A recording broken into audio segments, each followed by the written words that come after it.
guys, Ashley here, and today I would like to talk to you about the recent training that I did with Tony Robbins in Singapore a couple of days ago, which is called Unleash the Power Within. So here I have training materials. I have also made a whole notebook worth of notes in 4 days of the seminar, and I would like to walk you through major concepts. Before we go through the content, which I'm sure will be extremely interesting and insightful for many of you, I would like to tell you how and why I decided to participate in that event. So first of all, I heard about Tony Robbins before and I wasn't impressed. It was okay, but again, it felt a bit weird, like a sect, you know, people jumping, screaming, and you know, all this motivational stuff. So I wasn't really connecting with the whole idea. Secondly, a friend of mine told me that she's going, so she's flying from Europe to participate in this event in Singapore, and I felt okay, you know, a person is flying over, it must be something really good, so I also joined in. The third reason was that a couple of years ago, a friend that I really respect told me that if he ever participates in business coaching, which costs a lot of money, he's gonna go with Tony Robbins. So basically all these three things combined, yeah, I heard about him before, I watched his movie called I'm Not Your Guru, wasn't impressed. A friend recommended him, whom I trusted, yeah, so that was a great thing to have. And finally, another friend was flying from Europe to be there. So I committed to it and I flew over to Singapore, and I was ready to go and get them for these 4 days. Before we go into the content, let me tell you that Tony Robbins is around 60 years old. He is extremely tall, extremely powerful man with very thin voice right now, because he's actually losing his voice, right? So I mean, this person is just, if you haven't seen him or you saw a recording with him, you cannot understand how much energy this guy has. He was there for 12, 15, 16 hours, just non-stop, you know, being in the zone. And it's not motivation. It's not about, okay, I'm gonna tell you how to live your life and how not to live your life. It was all about living in this high energy state and passing it on and telling very condensed, interesting information that is applicable and actionable. So that was really interesting. Besides that, he shared a lot of case studies, let's call them. He shared a lot of examples from his own life, from his own practice. He's been training people like Serena Williams and Bill Clinton and you know, just name them all, celebrities, Timothy Ferris, from business people to sports people to movie celebrities. He's been doing it for the past 30 or 40 years. So the guy is quite outstanding. He was able to keep a crowd of 13,000 people on their tiptoes for these 4 days. In fact, 2 days he does by himself, and 2 other days his partners are basically taking over and doing it, not because he doesn't want to do it, because of his voice. Again, you can hear that the guy has been professional speaker for 40 years, and he has vocal cords that really giving up on him. So there is basically on 2 other days there's this multimedia, so videos of Tony plus his partners talking, but Tony himself is present for 2 days. So now when you know that it was something extremely exciting, interesting and unusual, let me tell you what have I learned. I really hope that you can benefit from it, and besides, it's a fantastic way for me to also, you know, refresh the knowledge and refresh some of those ideas. I've been back in Hong Kong now for 10 days or so, and already 3 people asked me to retell them what was the training all about. And on my 3rd time, actually earlier today, I was just thinking to myself, you know what, I need to make a video about it and publish it and, you know, share with more people, so that next time somebody asks me, I'm just gonna tell them, go to that YouTube link and check it all out. So what have I learned? Day number 1 was all about understanding yourself and your inner motives and your patterns and knowing the basics of psychology. So let's say the basics. The first important concept is energy. So energy is your most important resource, and it is the most important thing in the world. So For example, when Tony Robbins is asking you to jump and move, it's all about bringing that energy back in you. A very important concept which came a bit later in the training, but I would like to share it with you today, is that energy does not come from food, and it does not come from sleep. Have you ever had this day when you were really excited? For example, you were going on holiday and you barely had any sleep. You went to bed really late and you need to wake up extremely early, but you wake up and you're full of energy and you're basically ready to go get them. Or for example, during this training with Tony Robbins, we had days, actually all 4 days, we didn't have lunch breaks or dinner breaks. We were there from 7 o'clock in the morning off until 11 or 12 o'clock at night.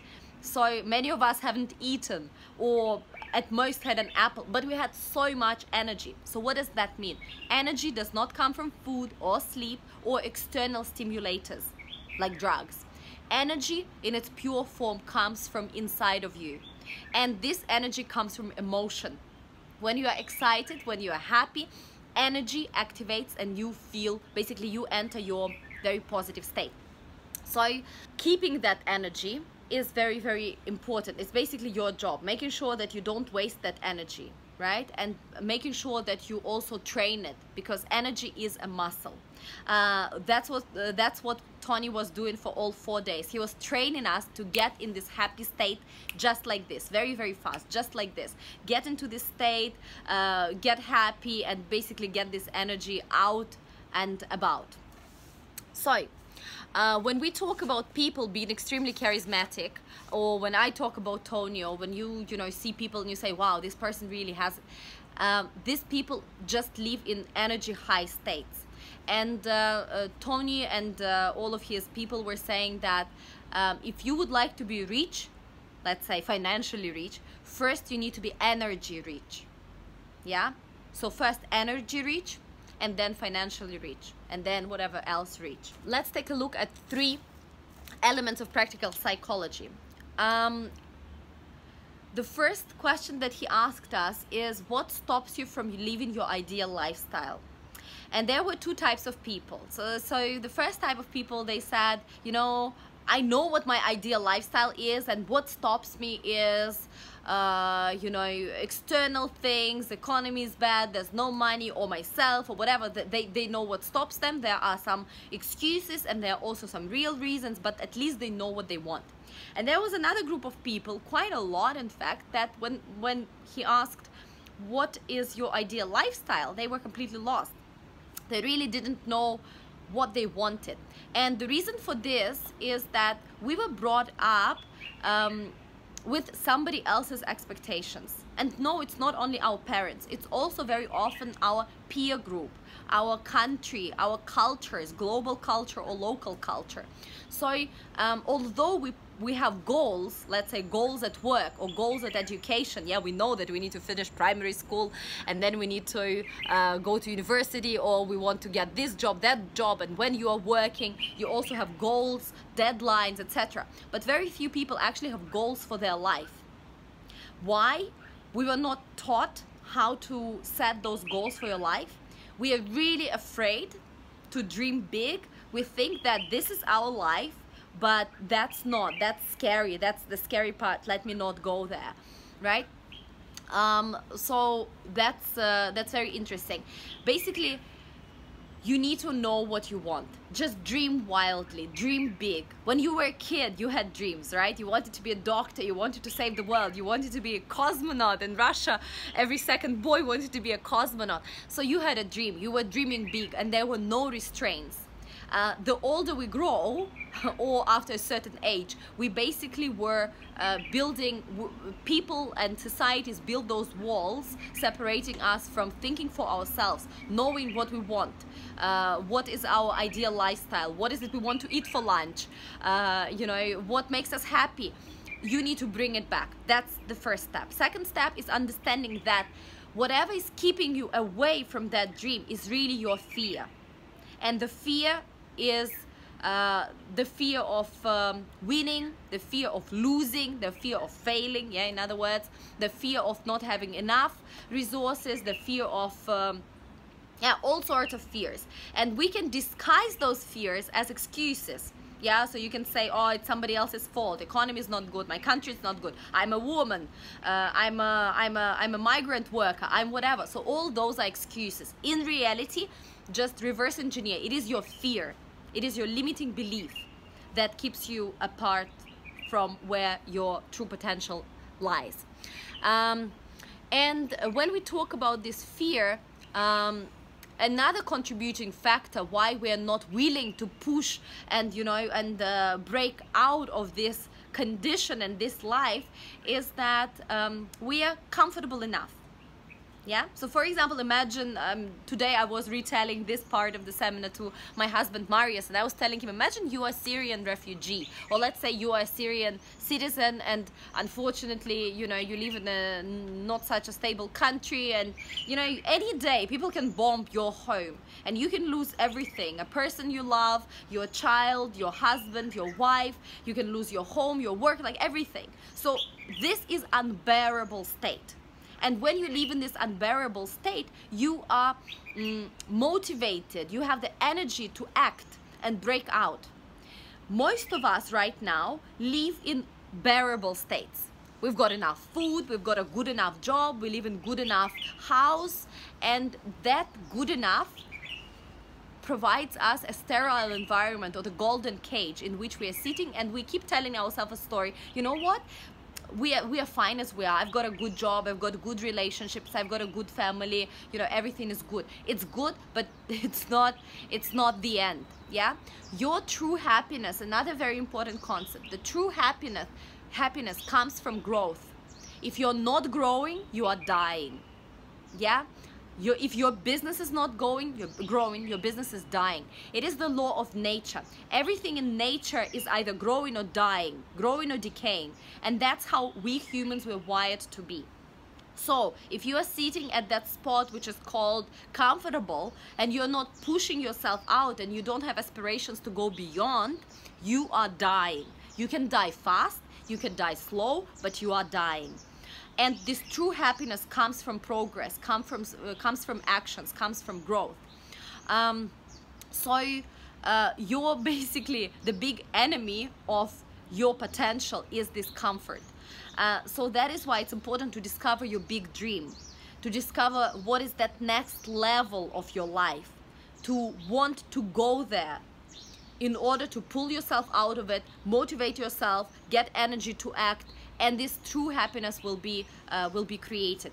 And that's not the end of the road. After you've reached there, you need to want more and more and more. It's a never-ending journey. So basically, this thriving for more and better and growth, yeah, this growth never stops, and learning also never stops. Yeah, so continue to working on yourself and improving yourself and learning new concepts, ideas, and expanding your horizons. These two things never stop. And now when we talk about fears, we understand that this is what prevents us, and comfort is also deadly. What kind of fears do people have? There are two fears that all of us share. And fear number one is fear of not being enough. So I'm afraid I'm not pretty enough, I'm not smart enough, I'm not good enough, I'm not educated enough, I'm not an expert enough. Everybody has this fear of not being enough. And the second fear is, because I'm not enough, I'm not going to be loved. So we all want to be loved and be connected. Yeah, so I'm not enough and I'm not going to be loved. Loved by one person, loved by peer group, loved by whatever people and communities that we care about. So these are the two fundamental fears that everybody shares. Another important concept is emotion.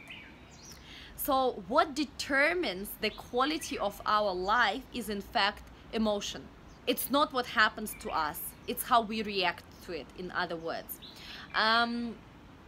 So think about a very simple example, like it's a rainy day and it's gloomy and it's wet, and you walk out and you feel horrible, you hate the whole world, and you get grumpy. Why do you react like this? Because most likely you were taught that when it's raining, you get grumpy. That's not good weather, it's called bad weather. If somebody dies, we cry. If it's your birthday, you laugh. Yeah?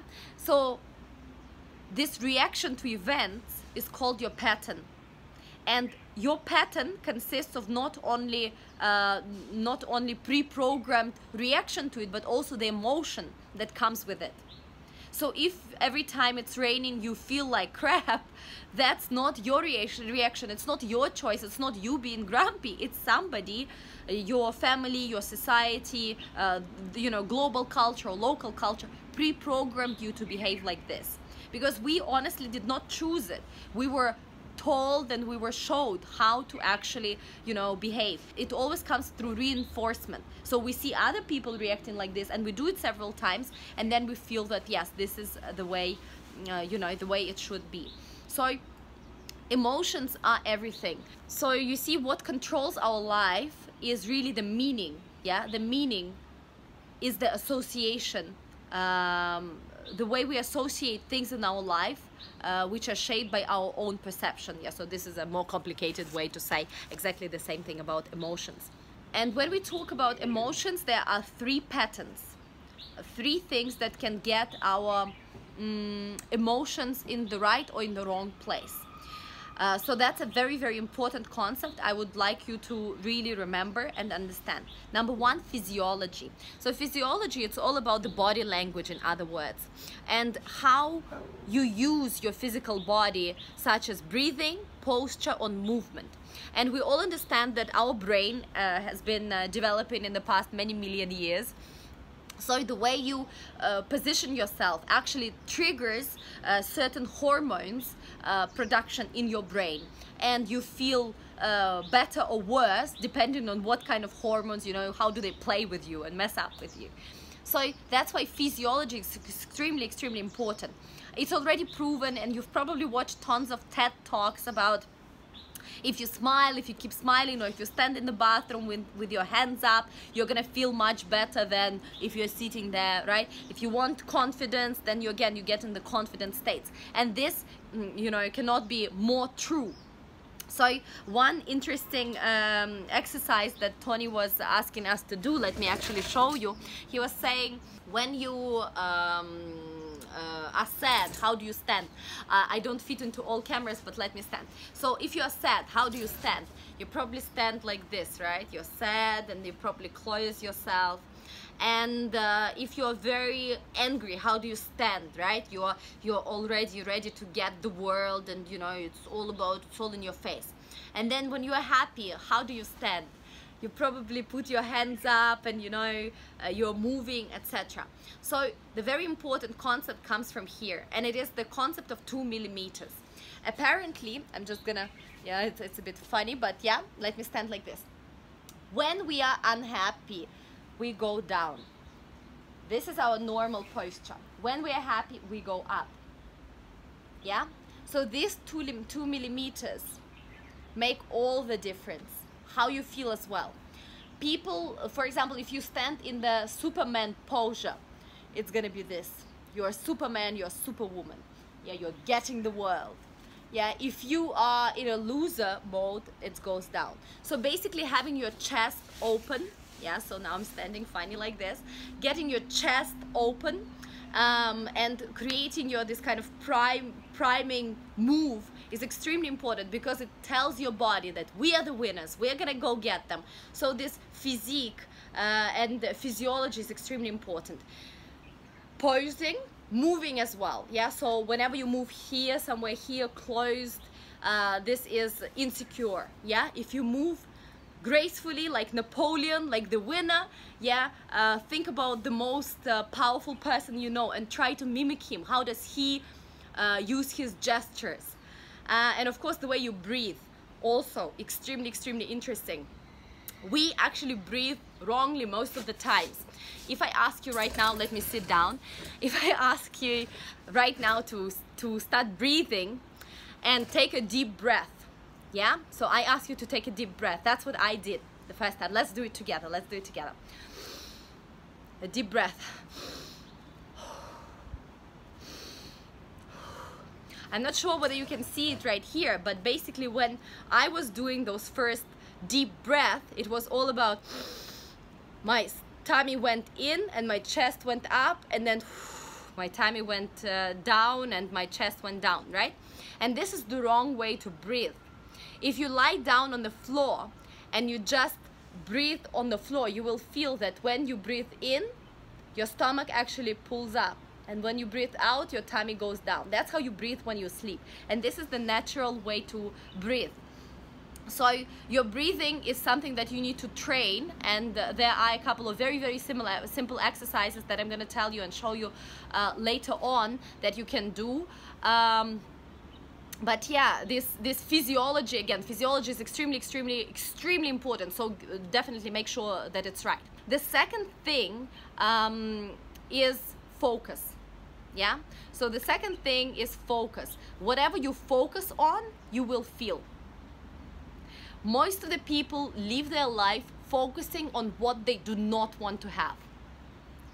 Most of the people live their life focusing on what they don't want, don't like, don't need, hate, etc., etc. The whole society is negative like this. And if you focus on it, you're gonna get it. He was telling a story, actually a very interesting story. So there's a road somewhere in US, I don't remember where, and it's basically the fields, so nothing there, and this road is going through this countryside. And there was this one pole, just one pole. And all the cars driving on this empty road, there were a lot of cars that actually would collide with this one pole, and nobody could understand why and how would that happen. Well, it would happen because when you see a pole in an empty space, you would actually focus your attention on that pole, and what you focus on, you arrive, right? So instead of looking at the pole, look beyond the pole. When you, for example, set a goal, you would like to, I do not know, buy yourself a private jet. Instead of just seeing that private jet, think beyond. Okay, with this private jet, what are you gonna do, etc., etc., etc. So that's about goal setting. If you try to avoid the problem, don't think about that problem, think about the solution and how it resolves itself. So all those things are extremely important. So your focus, put it on positive things, put it on solutions rather than problems. Make sure that you get your environment cleaned up in terms of information, in terms of toxic people, in terms of to make sure that you have this time for focus, you have all the tools for focus, and you actually get control of how you use your energy and emotions for your best interests. And actually here I would like to add something in terms of focus. Another good friend of mine was telling me, and she's a psychologist, she was telling me that people with strongest goals will always pull others to follow them. So for example, there are, there's a group of 10 people, and well, half of them do not know what they want, so they don't have a goal in life at all.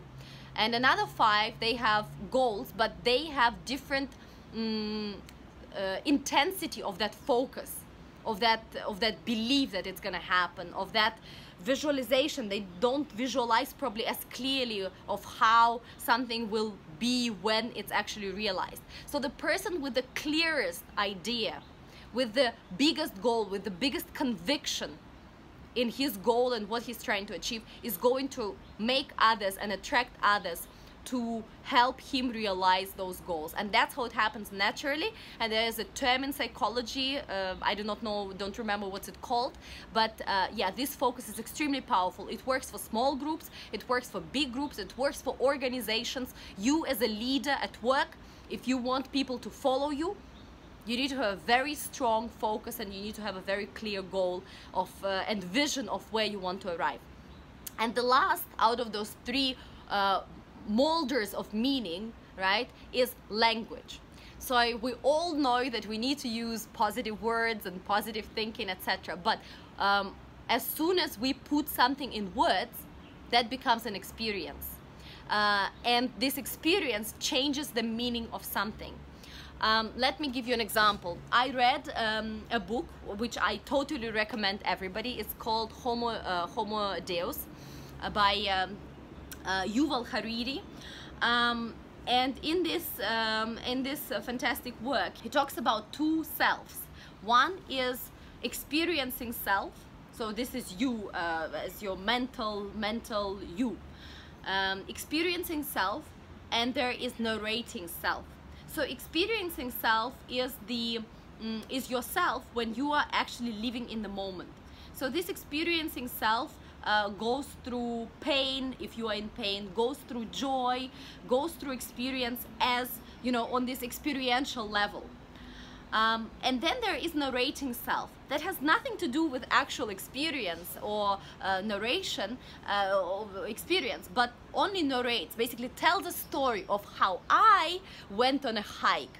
So when the experiencing self was suffering and sweating and climbing that mountain, the narrating self was just looking at the highest point, how Ashley was happy, and the lowest point, how Ashley was really devastated and really in pain, averages it out. And narrating self also doesn't know the duration, doesn't know the length of the experience. So it just condenses it all, takes the highest point, lowest point, averages it out, and ranks, saying, okay, was it good experience? Was it bad experience? And what kind of story shall we tell about it? So your experiencing self, the guy that actually suffered during the hike, does not have a memory of the experience.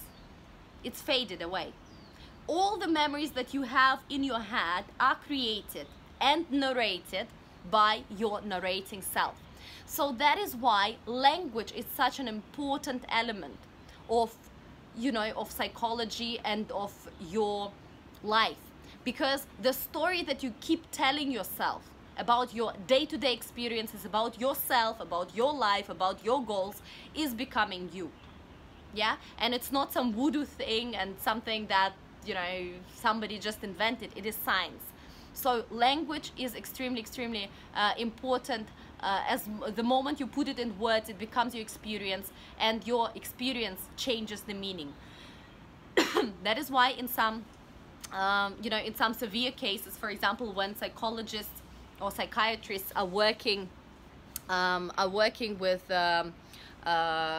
you know, patients that went through abuse, that went through difficult situations in life, they can actually link negative experience with a more pleasant emotion and get them out of this painful state. Yeah, so all these things are important. So let's recap. Physiology, yeah, 2 millimeters.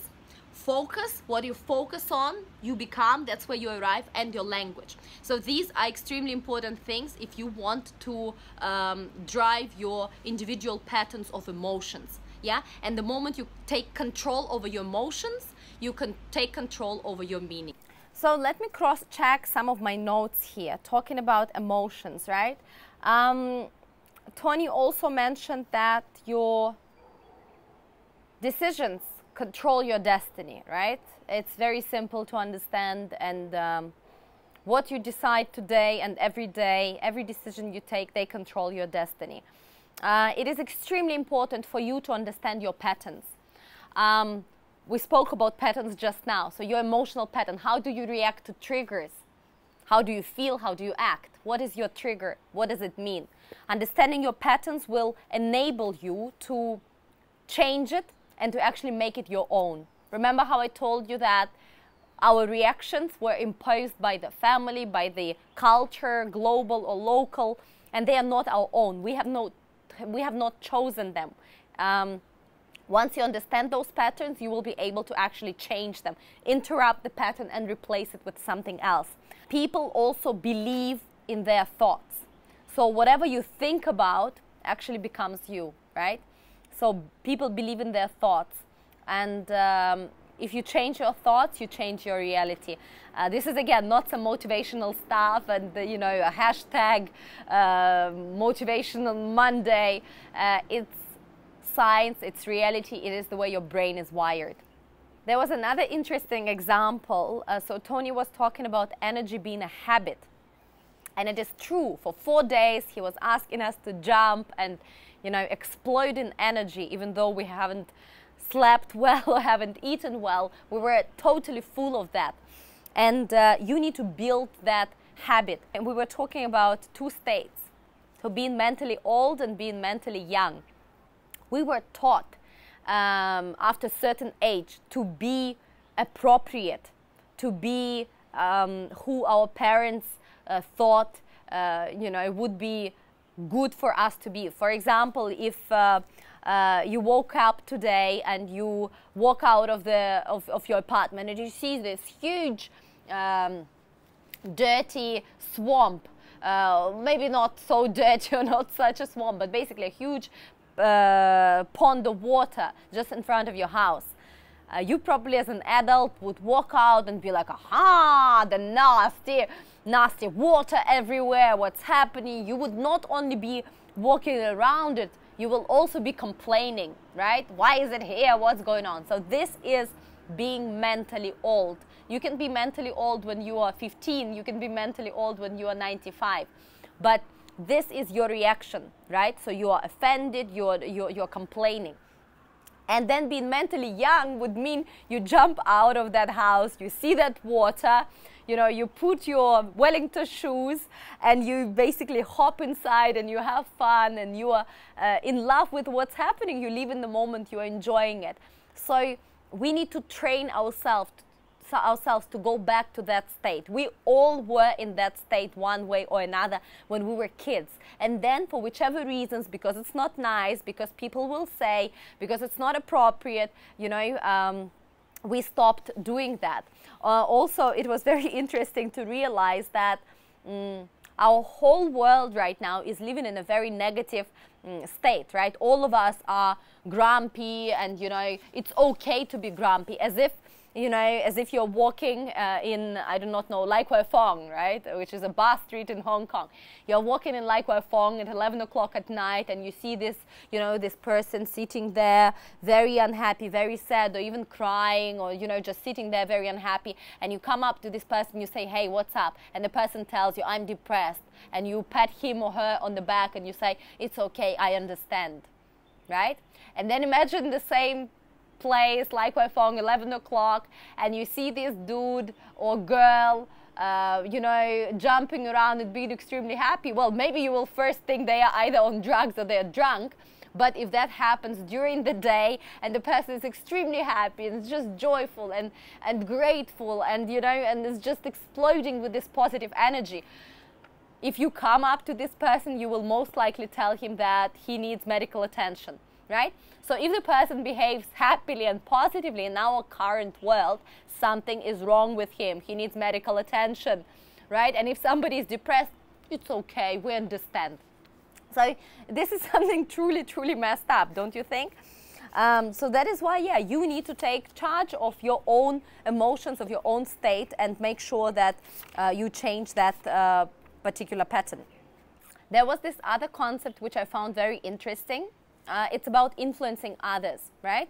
So we know how to control our own emotions, let's say, and we know how to get ourselves in this happy state, by focusing and doing this physical, getting control of our physique and focus and language. At the same time, if we want to influence others, we need to understand what already influences them. So, for example, you are a leader at work and you want people to follow you, or you are a blogger and you want more people to, to understand your concepts, whatever, and you want to genuinely help them improve their lives. So you need to first understand who or what already influences them. And then from there onwards, 2 rules. Number 1, you need to be in the right mental state. So remember how I told you, this mental state when you are absolutely sure of your goal, when you can pull other people to support you in getting to that goal, right? So you are convinced and you are absolutely sure what's happening. You are in that top, beautiful mental state. And the second thing is you need to share your blueprint, meaning you need to, explain your beliefs, values, rules, and expectations, right? So in that state, you will be able to influence others. Another thing we spoke about was reacting to situations, just as I said before. Situation comes into our life and we purely react to it. We don't model it. And that's basically losing control over your life totally. You need to remember that life is not happening to us. It's happening for us. And it's there's no meaning in this life apart from the meaning that we ourselves attain to it, right? So there's really no meaning in anything but what you want it to be. So that was, again, for me, like, whoa, my goodness, that's really, really interesting. So another one was a very important word, fear and stress, right? Many of us high achievers, those people that, you know, start their own businesses, that constantly grow, that want to push beyond boundaries, we don't say that we fear. We just use word stress. So stress is the high achiever's word for fear. If you say you're stressed about something, you need to admit to yourself you fear something. What is it you fear? You fear success, you fear failure, you fear lack of resources, you fear people, what people are going to tell. Admit what your fear is and stress will disappear, because there's no stress, there's just fear. That was very powerful for me as well. And very interestingly, when we spoke about you know, fears, and fear to fail is a very common one. And fear to succeed is another very common one, but we don't speak about it that often. In fact, fear to succeed is even stronger than fear to fail. Yeah, because if you fail, we sort of know what to do. It's horrible, but we know what to do. But if you succeed, you cannot play by playbook. Besides, that's why a lot of successful people, once they reach a point of, you know, that they are on the brink of their most successful something, a lot of people break down and something goes wrong. We sabotage ourselves when we reach that point, all because we cannot admit that we really fear success. Because it's the scariest thing to do. Being successful, being powerful, being out there, it's really, really scary. So for me, it was very, you know, a very interesting part of the training to understand also what fears I have. And once you understand what are your fears, you, again, will be able to model them. You can never get rid of the fear, but you are able to direct it somewhere where you need more energy. You will be able to dance with that fear. Yeah, but you cannot hide it. If you hide it, at one point it will explode. If you ignore it, at one point it will come out even stronger. So with fear, you just need to learn to work. Another concept we spoke about was about motive. Motive really matters. People know whether you're doing it for them, whether you're doing it for yourself, whether it's a trade-off or whether it's a genuine thing. And people can feel it, because for millions of years we were trained to, you know, to live together in a pack, and we can actually trace those micro emotions. We can trace, we can smell that motive. So make sure that your motive is straight, otherwise people will know what's going on, right? And it was also a big takeaway, you know, understanding how people react to, you know, like, for example, Tony himself. When I watched his movie, I'm Not Your Guru, I wasn't impressed. When I watched a couple of his videos, I really wasn't impressed. It was okay. But when I saw him as a person, it's just that you can see that motive. Yeah, the motive is he really wants to help a lot of people. He really does it. His vocal cords are almost gone. The guy can barely speak, and he still gets out there and he still, you know, trains. He doesn't need more money. He's got a lot of money, believe it or not. He's a very wealthy man. Yes, it's always good to have more, but what I'm saying is that he doesn't necessarily need it. He does it for people, and of course it comes with financial benefit, and it comes with he's getting a kick out of it. I'm sure it's like a drug, you know, all this drive. He also gets energy from this amazing crowd, but motive matters. I couldn't catch that motive through TV screen, through YouTube channels, but when I saw the person, I could really feel it, and I was fortunate enough to sit in the first row right next to him, and you know, half of the time he was just standing literally in front of me and broadcasting these fantastic ideas. So keep that in mind. People can read your mind, so to say. we spoke a lot about training ourselves, yeah, to be passionate. I'm now repeating myself a little bit because I'm referring, as mentioned, to the workbook, and I'm referring to my notes, but I'm sure that repeating some of these ideas is also good so you guys can remember, yeah? So train yourself to be passionate, train yourself to be playful and loving. Don't let culture to train us. When we were, again, acting alive, when we were kids, we were acting alive. We were out there, we were happy, we were joyful, we were emotional. Right now, many of us are not. Bring it back. Act alive. So here in my notes, I once again say that what you feel has everything to do with what's in your head and nothing to do with the actual situation. Yeah? Remember the narrating self and experiencing self from another book that I read. It's totally happening. Yeah, it's all in your head. It's not the situation at hand.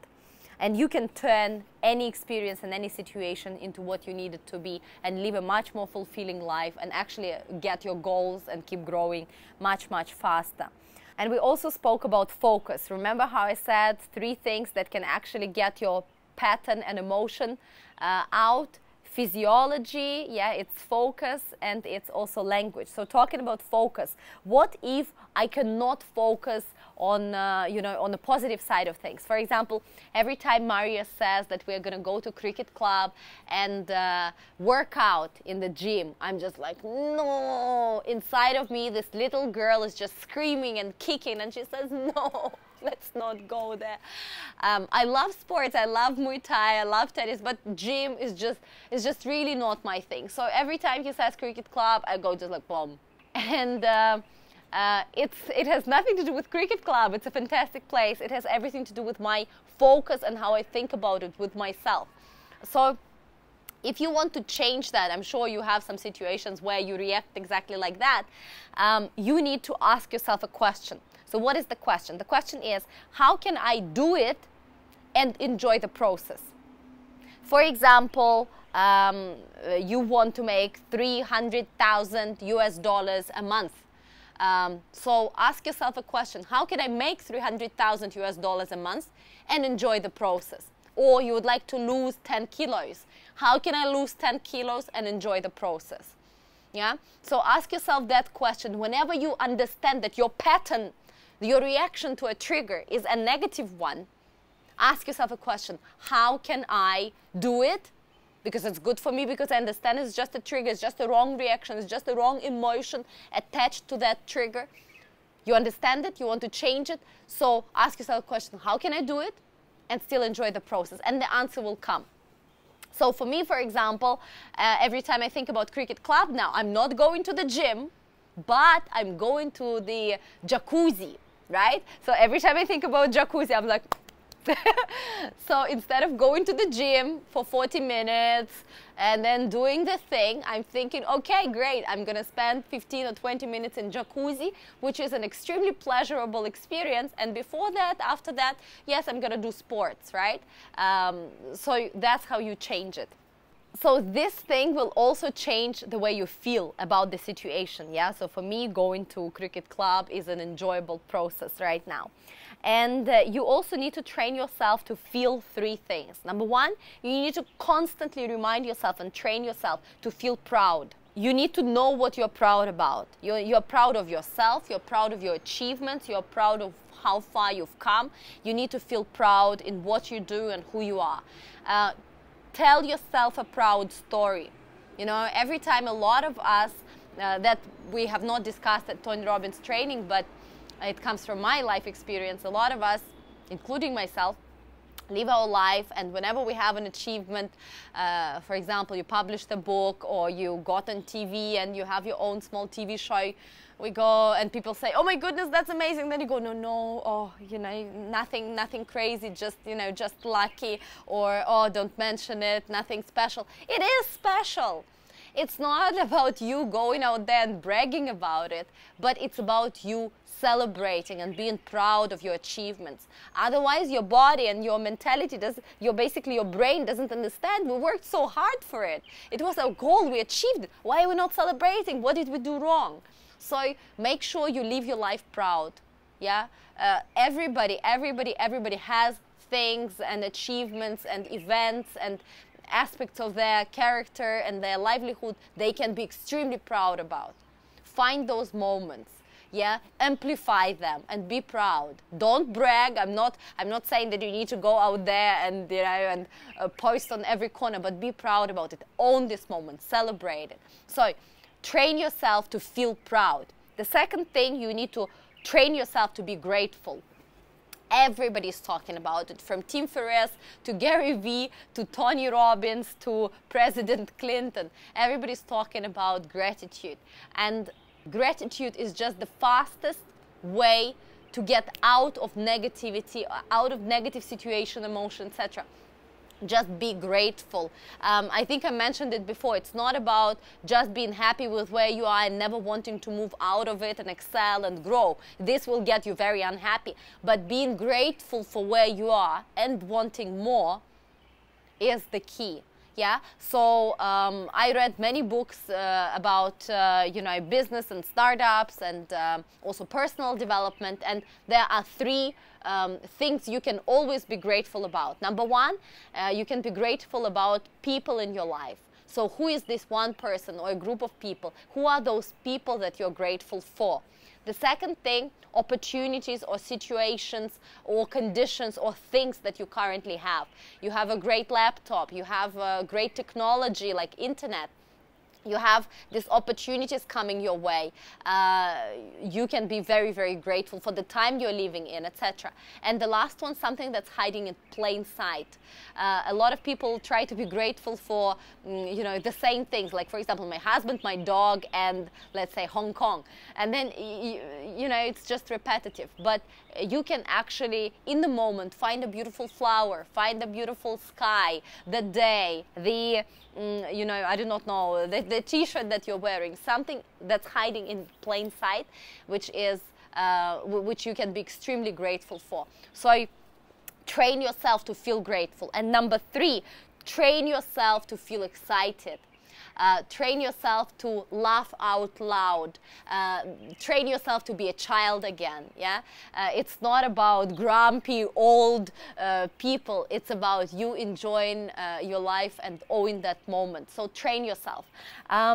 We spoke about it somewhere, I think, further here, that when you have those patterns, when you connect your trigger with the action, right? There are these neurons that go in your brain and they fire up and they basically connect the emotion and the action, right? The trigger and the action. We have highways. So the more you use those neurons, the thicker this connection becomes. So we have a highway going and connecting negative reactions. Yeah, rain, I'm upset. Somebody died, I'm crying. We have highways of those because we use them so often. And we have dirt roads to happiness. Yeah, if something happens, I feel happy. For us, it's really like a dirt road, like a sand road, very difficult to go. So change that. Flip that over. Use your happiness roads more often, much more often than negative roads, and you will see a significant change. So that's why feeling excited and feeling happy is extremely important. The more you do it, the more you train yourself to feel proud, feel grateful, and feel excited, the better the quality of your life, your thoughts, your goals, your mentality will be. And here we spoke also about, again, most people just training themselves to be angry and frustrated, and where you need to train yourself to be excited and happy. So if you at one point don't grow, you will never be happy. Yeah. So talking about happiness, this is the most primary subject and topic and need of everybody. We want to be happy, and to be happy, you need to grow. I knew that. Yeah, I knew that growth and contribution to others are extremely important. And as I said, I read a lot of books about it. But just making this link so straightforward. If you don't grow, you die, right? You're dying slower, you're dying faster. But if you're not growing, you're dying. And if you're not growing, you will never be happy, because that's what's required for us, for our that's how we evoluted. If you grow, if you progress, you are constantly motivated and you're constantly happy. That was very, very powerful for me. So guys, keep growing, honestly. And here we have 3 questions that I would like you guys to answer. So honestly, take a pen, take a notepad, and pause this video for 5 minutes and answer 3 questions. Number 1 question, what is the next level of your life? Or how does the next level of your life look like? Life on your terms. Next level of your life, not the end goal of your life, or this big thing that I want to do in my life. If you know that already as the next level, that's perfect. But for many people, it's very difficult. Many people don't know. Many people are not sure. Many people are afraid to dream. Many people forgot how to dream. As children, we had dreams, but as adults, we don't know. You know, we're just fine, and we live our life in mediocre state because we are fine. So think, next level of your life, what would it look like? So for me, for example, I own a business. I live in Hong Kong. I've got an apartment. I've got a house. I've got a dog. I'm in good health. I'm in good shape. So everything is fine. Why would she want more? What is the next level of my life? So I wrote for myself that the next level for my life, is I want to automate my business. I want to, you know, hire a business operator. Yeah, so I will be the business owner, and there will be a person who is the business operator who actually runs it day to day, so I don't have to involve in operational stuff. At the same time, I want to have this personal freedom, right, to start other businesses, to think about strategy, to travel the world, to do all those things on my terms. Right? Besides that, the second goal is to grow myself, yeah, to become a better person, to become a better communicator, to become a better business owner. So therefore, I invested in 5 more trainings with Tony Robbins that are coming this year, and I'm definitely going to keep you in the loop and share a lot of things that I learned there as well. And another goal that I set for myself, so not only automate the business, but also grow my business. For the longest time, I had this mentality that, you know what, my business is doing good enough, and I just want to keep it like this and go do something else as a second business, and then da-da-da-da-da. That doesn't work. If your business is just fine, if it's not growing, it's dying. I did not understand that. If my business is not going, if it's just doing fine, if I'm making some money, it's not good enough. If it's not growing, it's dying. It's just dying slowly.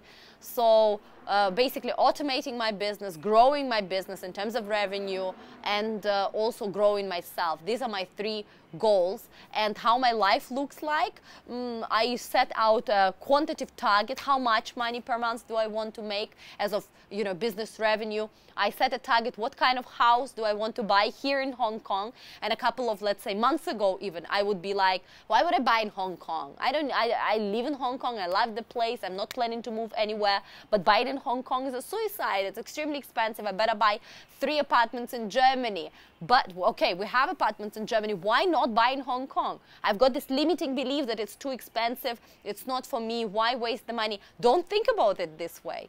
Just get the apartment in Hong Kong if that's what you want. So for my next level, I told myself, you know what? I'm getting an apartment in Hong Kong. Then what else do I want? I want to work 3-4 hours a day. And the rest of the time, I want to attend other things, you know, develop other projects, and, you know, and being involved in different things.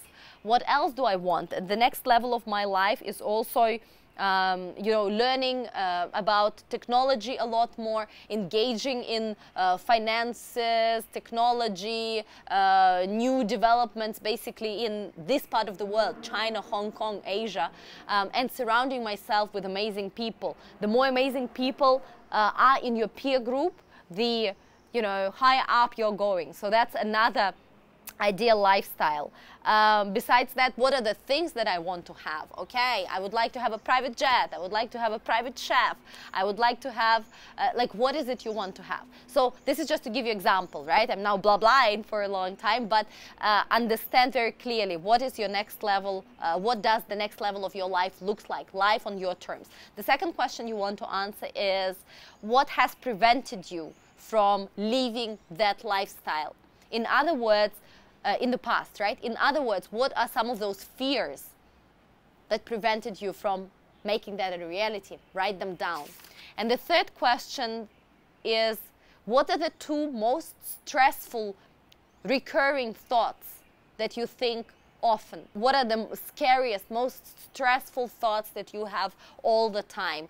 Yeah, so it can be somebody in your family is sick and you constantly think about them, you know, not being well. Or it may be that, oh, I'm getting too old and the life is slipping away and nothing is happening. Or it can be about, you know, money, how, oh, money is always not enough. And what is these two most stressful thoughts in your life? Write them down. And once you write them down, you will be able to understand how this all is connected. You will be able to understand because you'll see a pattern there. Yeah, I don't know your specific answers right now, so I'm not able to walk you through the process, but you will be able to see that. And you will be able to work on those things. Once you understand them, that's the first step. Then you can change those patterns and progress. Then we spoke about the two important things you need to master in your life.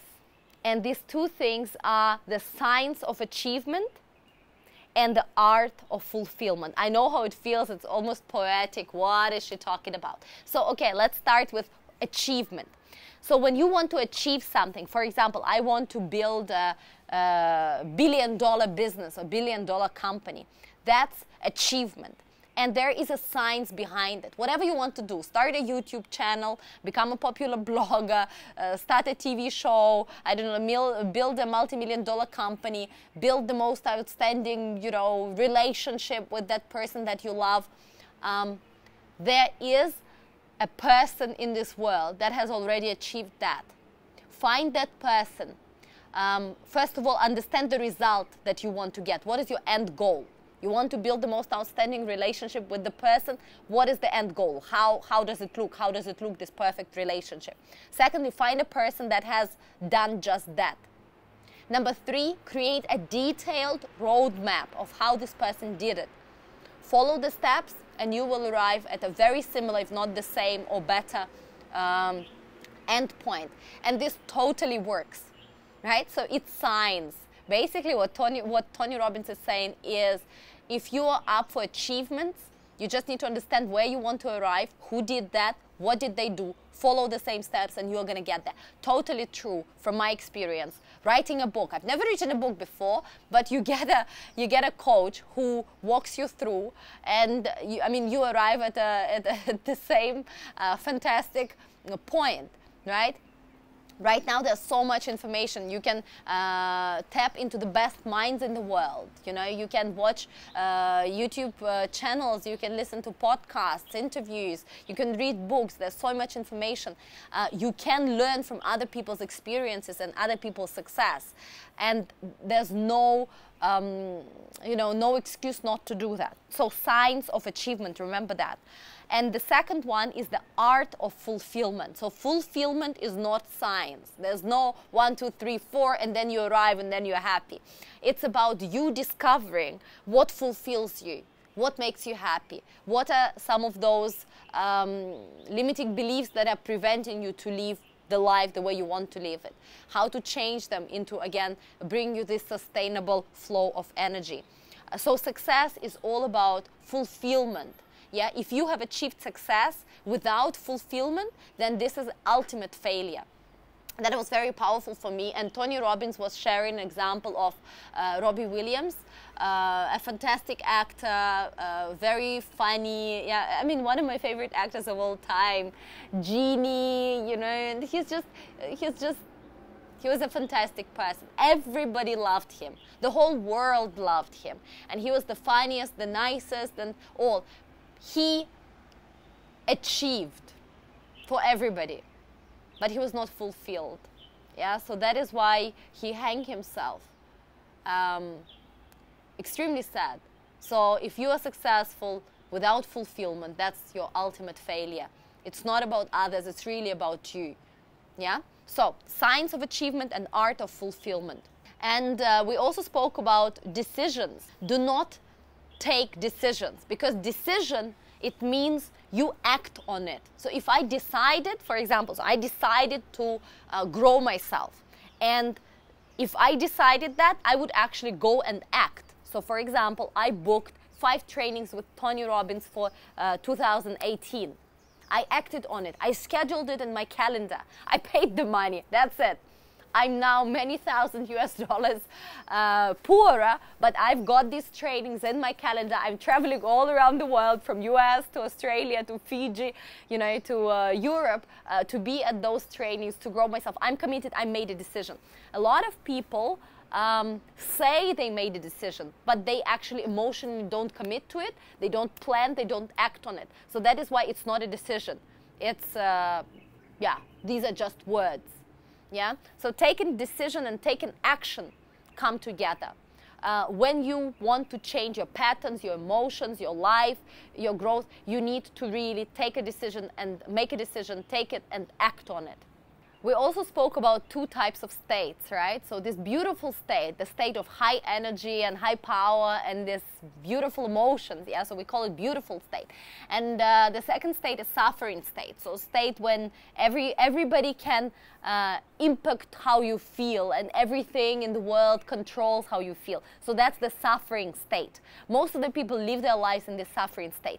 So if you want to make decisions in life that are driving you forward, you need to do 2 things. Number 1, you need to make those decisions in your beautiful state.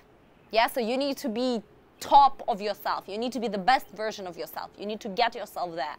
And secondly, you need to spend the time with the peer group, with those people that are amazing and outstanding, that push you forward. So the people that you spend most of your time with, you become, right? So when you are taking some important decisions, yeah, make sure that first of all you're in a good state. Secondly, that you surround yourself with the right peer group. Let's say if nobody within your community is supportive of you becoming an entrepreneur, and everybody's telling you how you're going to fail, and you are, of course, you're scared to take a decision. But if you surround yourself with successful entrepreneurs, with startup environment, etc., etc., it's a different mindset. It's a different game. Yeah. So peak state and a fantastic peer group that pushes you forward. Also talking about peer groups, it's a small side note. Most of us are trying to find a peer group that is supporting us, like cheerleaders, you know. And well, in fact, we need to have a peer group that challenges us, that does not allow us to lower our standard, that pushes us above, not just cheers whatever we do. Yeah. So to have a peer group that cheers is better than having a peer group that is not there or is constantly trying to discourage you. But that's not the ultimate goal. The goal is to have peer group that is better than you are, higher than you are, is at a different level, and that doesn't allow you, yeah, to lower your standard, that constantly challenges you and holds you accountable. Yeah. That's why you also need a mentor. Mentor is not just there because he knows everything. Mentor keeps you accountable. You pay him money and he holds you accountable. He pushes you. He does not allow you to lower your standards. Yeah, so that was also very valuable for me. So a couple of other things we learned at Tony Robbins. One was the 90-second rule. So what happens when you start feeling annoyed or tense, you know? It's very difficult to constantly be in the beautiful state. Sometimes you wake up and you just don't feel right, or sometimes something triggers you and you feel like killing the whole world. So whenever you are getting out of this beautiful state, your body tenses up. Yeah, so this is your negative reaction, and usually it's coming from this tension. So you feel that you're tensing up. You need to understand where is it coming from as step number 2. Yeah, you need to understand what was that trigger, what is your pattern, why is it happening, and number 3, you need to jump into appreciation mode. So we are feeling bad or annoyed only when we have expectations. For example, you walk out on the street and you expected the weather to be fantastic. Suddenly it's raining. You don't have an umbrella. You are annoyed. You're tensing up, and suddenly you think to yourself, okay, where is it coming from? Why am I reacting negatively to rain? What's wrong with it? Yeah? And then you go in appreciation mode. So you need to trade your expectation.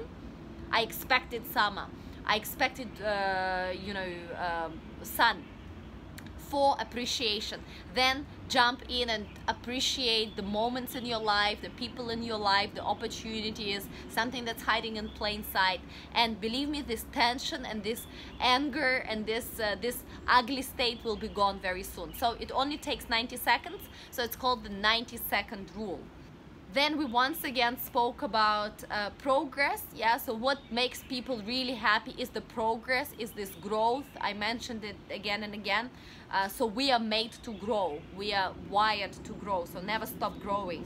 And if you're constantly growing, that's a very interesting concept. If you're constantly growing, and if you are connected, your mental state, you're living in a beautiful state, and your growth, if these two, the motion and emotion, are connected, you are living in a state of flow.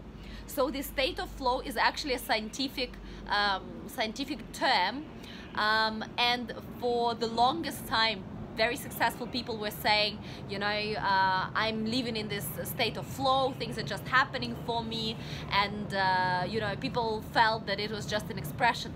But in fact, recently they figured out when you are in this beautiful state, and when you are moving where you need to be going, right? When you are achieving your goals and you're constantly growing in this beautiful state, your mental waves and your heartbeat are synchronized. So Tony was showing us a couple of very interesting graphs. So basically the first graph went something like this, right? Yeah, that's not a very good way to interpret it, but basically your heartbeat goes and then your mental waves go the other way. So it's not synchronized at all. And if you are in a beautiful state, your heartbeat and your mental waves are correlated, and they actually look very beautiful like that. So you can check at any time, yeah, if you have equipment, whether you are in this state of flow. The goal is to live your life, to get in this state of flow, to live your life in a beautiful state, to constantly grow, and then you will be able to again fulfill your inner desires, to reach your potential, to help others, and and be truly happy. So that's the ultimate goal of life, to live your life constantly growing in this state of flow. And now we've come to a very interesting topic. In fact, it is about the 4 needs of any and every person. So the 4 needs that we all have are universal. But the way we rank them is different. So the only difference between all of us is how we rank these different needs. It's quite amazing, right? What is the most important for us? And also, how do we fulfill that need? There are negative ways to fulfill a need, and there's a positive way to fulfill this need. For example, if your need is love, to be loved, to get connection, you can fulfill it by demanding love, by being abusive, or by being a pain in everybody's neck, or you can fulfill this love by giving out in a sustainable way, being nice and being accommodating and being the person people want to connect with and be with and spend time with. So 4 fundamental needs and 2 spiritual needs. In total, there are 6 needs. Let's take a look at them, and I strongly advise you to pick your pen and write them down. So the first need that we all have is the need for certainty. Everybody wants stability about their basic necessities, like food, like shelter, like other material resources. So when people cannot control their physical circumstances, they may seek certainty through a state of mind, etc. So basically this need of certainty is very, very basic. The second need that we have is need for uncertainty or need for variety. People have a need to change their state. to exercise their body or exercise their emotion. Therefore, we seek variety through a number of means. Stimuli, change of scene, physical activity, mood swings, entertainment, food. Some people change partners, some people, change jobs, etc. So need for variety or uncertainty. The third universal need is need for significance. Everybody needs to feel special and important in some way. People will seek significance through obtaining recognition from others or from themselves. When people feel insignificant, they are getting angry, right? So this need for significance is in us. We want to be important, we want to be known, we want to be noticed, we want to be loved, right? The fourth need is need for connection. Humans need to feel connected with someone or something, a person, an ideal, a value, a habit, or a sense of identity. So you can be connected with one person, like your husband or wife. You want to be connected with your family or extended group of friends. You want to be connected with your nation. You're very patriotic. You want to be connected with, nature, etc., etc. So this need for connection, or in other ways, the need for love. Yeah. So 4 basic needs: certainty, uncertainty, significance, and love. And the 2 spiritual needs are the need for growth. Yeah, so everything in the universe, as I mentioned, is either growing or dying. If you're not growing, you are dying. So this is our need to grow. And the last 6th need is the need for contribution. People cannot survive without others. And in the same way, we have this need to contribute something to a larger group of peers and people. So we cannot be spiritually fulfilled unless we are contributing to others as well. So these 6 needs, what I want you to do right now, take that pen and actually rank what are your top 4 or top 6, like all these 6 needs. What are your top 2, top 3, top 4, etc.? What are they? For most of the people, yeah, do it now, pause the video, right? For most of the people, unfortunately, the top 2 needs are need for security, certainty, and the need for significance. And this is extremely, extremely messed up, because if you are just looking for stability, you will never be able to experience enough new things. You're stopping yourself from going out there and getting that motion. And remember, motion equals emotion. Yeah, so you're not getting this energy, and emotion is energy. It's the fuel of life, right? So if your whole existence is about stability, just having a stable job, living in the same place because my place is okay, having an okay relationship, you will never be fulfilled. You will never be reaching your potential, right? And the second one, if we all want to be significant, at the end of the day, we're looking for love. But significance is opposite for love. Yes, we all want to be known and, appreciated, etc., and celebrated. But if you replace your need for connection with significance, yeah, it's just not gonna work. So the worst ever, the top 2 worst combination is certainty and significance on top. For me, it was significance and connection. So it's also pretty bad, significance. There's a lot of negative things that come with it. If I'm looking for significance, then okay, I can fulfill it positively, but I can fulfill it negatively. For example, for me, the number of people watching my videos are very important. The number of fans on Instagram, for me, some artificial things are important because I put significance first. But if I put love first and I put connection first, right, and I put variety first, and I'm not afraid to go out there, I'm gonna live a completely different life. Besides that, the 2 best things to put on top are, of course, growth and contribution. Yeah, for most of the people it's difficult because you first need to go through several stages before you arrive at growth and contribution as your top 2. But very, very, very important stuff here. You also need to understand that only by meeting the spiritual needs, which is the need for contribution and the need for growth, you can be sustainably joyful and you know, continuously happy, not just momentarily joy. I'm sure many of you have had that. Yeah, you want to go to, you want to be happy, and then you suddenly, you know, watch a movie, and after the movie is over, that's it, this entertainment's gone, and you feel empty. Or you want to eat something nice and you go to an expensive restaurant and you enjoy the moment, hopefully, and by the end of it, you know, you just feel empty. Or sometimes relationships as well, you know, find a person and momentarily you are happy, but it's not ongoing, it's not sustainable. That's the problem. Yeah, you also need to understand that there's always a way for you to meet the need, always a way, but it can be positive and sustainable, or it can be negative and not sustainable. For example, I'll give you an example. My father, yeah, he's a fantastic person, but he's a little bit grumpy in the recent maybe couple of 5 or 10 years, and his need is the need for love and connection, for sure, but the way he shows it is he's being a bit controlling and a bit, you know, behaving like a child. So he's actually pushing people away, people that love him a lot, and this is non-sustainable way to get attention.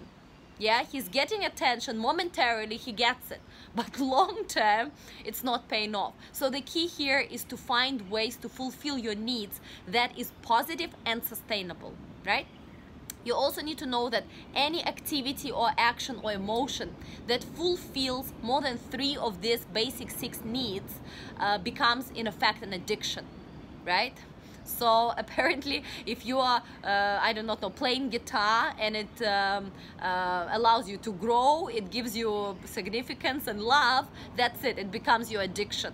Yeah, and there are always ways to feel that, again, I'm repeating myself, there's always a way to fulfill a need. You just need to find a sustainable way to do that.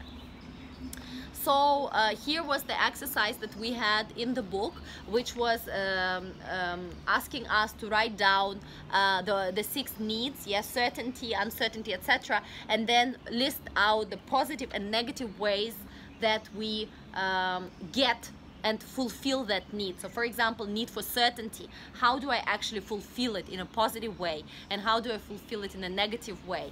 Yeah, so the example can be, for example, for certainty, I can you know, the positive way to fulfill it, okay, I get a job, yeah, or I train myself for certain skills, so I know that nothing crazy can happen. But uncertainty, certainty, negative ways to fulfill it can be, okay, I lower my standards, right? I want something, but then I lower it and say, you know what, now is fine, don't go out there, that's uncertain, that's scary. Or you settle down, or you ask for approval, yeah, you constantly ask somebody else to approve, to endorse your decisions, like you need somebody's permission. Yeah, you ask yourself whether certain things were done before or not. So there's a lot of stuff going on. So basically, what are those things? And I also encourage you to do that. It's a good exercise. It's not easy to do. It takes a couple of minutes, but you know, what's not easy is good. If you say that it's hard and you feel that you can't, and something is too mafan, something is too complex, you must do it, because that's your essential growth. And we finished the first day at Tony Robbins with these keys to exceptional communication worksheet, which was basically talking about, number 1, the quality of my life is the quality of my communication. And that is true. How you communicate with people closest to you, how you communicate with yourself, the quality of your life is the quality of your communication. Remember that. The second thing we spoke about was nothing in my life has any meaning except the meaning that you attribute to it, or you give it. Yeah, everything is meaningless. Meaning comes from your narrating self that tells a story about what happened, right? So remember that and create your own life. It's not, also 2 important beliefs, it's not what happens to you, it's what you do that makes the difference, right? So it's not about external circumstances and external things, it's all about what you do with what you have. And in order for things to change, you must change. That's another belief that you need to very strongly install in your head and act on. At the end of the day, my big takeaway from this day was that if you are ready to tell the truth about yourself to yourself, if you are ready to accept what are your limiting beliefs, what are your fears, what are your patterns, how do you react to things, are they really yours, why are you choosing to follow them if they are not yours, what are your most important needs, how do you fulfill them negatively and positively. If you are able to be honest with yourself, if you're able to tell the truth, it will set you free, because then you will understand that there is a power within you to actually go and do something about it. And it's not some voodoo stuff. Again, it's not just about blah blah and motivation. It is science behind it, that and it's also the science of life, and it's the science of biology, and it's the science of all, you know, that stuff that supports it. So truth will set you free. Be honest with yourself, attend to all those things we spoke about, think about them, and it will set you free. You will be able to change. And once you are able to make sense of your life, and you understand where you are and where you want to be, you just need to take that action. Yeah, so make that decision and act on it instantly. That's also the power of it. If you say that you can't do something, you can't quit your job, you can't leave this person, you can't learn a new skill, you're too old, you whatever. If you say you can't, then you must. Yeah, that was another learning. Train yourself to be better, stronger. It needs to be a habit. Grow. You can and you must. And if you are afraid, so when you are taking that action, if you are afraid of doing it, and that's absolutely fine, that's normal, everybody's afraid. Everybody has those same fears you have. You just need to do it either way. Actually, I would like to show you something. It's not going to be pretty, but I'm still going to show it to you. Here we go. You see this burn right here? It's now healing. On the first day of Tony Robbins, after this very long seminar and presentation and workshop, I would even call it, we actually walked on hot coals. So we walked on fire, and after that day Tony was calling us fire walkers, and that is so true. So basically he taught us how to walk on this coal by looking up and repeating kulmos, kulmos, kulmos, kulmos, so that we're not saying hot coal, hot coal. And yeah, we walked on fire. I didn't know that that was part of the training, and it wasn't compulsory. Some people could decide not to participate, but most of the people did, and I'm glad I did. I got a small burn. It wasn't their fault. It was you know, the coal got basically stuck to my foot. It wasn't super painful. It was absolutely fine. It's just basically after you finish the walk, they spray you with water, and this particular coal was stuck, so they didn't spray me with water well enough. But what I want to tell you is that this exercise was done in order to shatter our limiting beliefs. You know, what we can or cannot do. None of us came there, I guess, thinking that we're going to be walking on fire and, you know, doing some crazy stuff. But it is possible. Our bodies are prepared for it. It's all in your head. You can walk on extremely hot stuff and not burn yourself. And even if you burn yourself like I did, just a tiny little bit, it's totally worth it, because it expands your boundaries. So taking that action, yeah, once you understand who you are, you understand the truth, you know where you want to be and where you are, you clearly assess it, you are ready to close that gap with massive action, and you are still afraid and you still have those fears, it's fine. Just keep going. Just walk on that fire, and you're gonna be fulfilled because you're growing, and you're gonna contribute to others, because when you are in that state, you also want to share all that stuff and all this joy and all this energy that you have. I hope you guys enjoyed it. This is the first episode, I would say. I hope you're having fun as much as I do. I'm having a lot of fun with it, sharing that information. Hope it's gonna help you. More is coming out soon. I'm finishing my blah blah right now, and have a fantastic day, guys. Go get them. Till soon.